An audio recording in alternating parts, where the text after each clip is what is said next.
শেষ গন্তব্য। আমরা দুনিয়ার কাজে এত ব্যস্ত থাকি যে ভুলে যাই আমাদের আসল গন্তব্য কোথায়। একটি শহরে থাকতো এক যুবক, নাম তার সামিউল। দুনিয়ার চাকচিক্যে ডুবেছিল সে। নামাজ পড়তো না, আল্লাহর কথা তেমন মনে রাখতো না।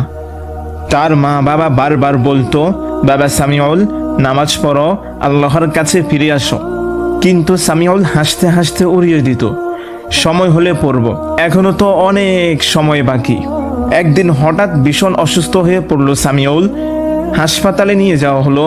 ডাক্তাররা মাথা নেড়ে বলল, অবস্থা ভালো নয়।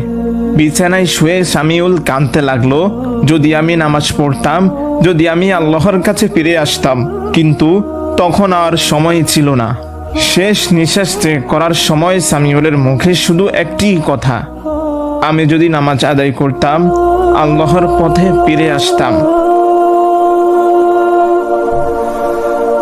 পবিত্র কোরআনে আল্লাহ তাআলা বলেন, প্রত্যেক প্রাণীকে মৃত্যুর স্বাদ গ্রহণ করতেই হবে, সূরা আল ইমরান।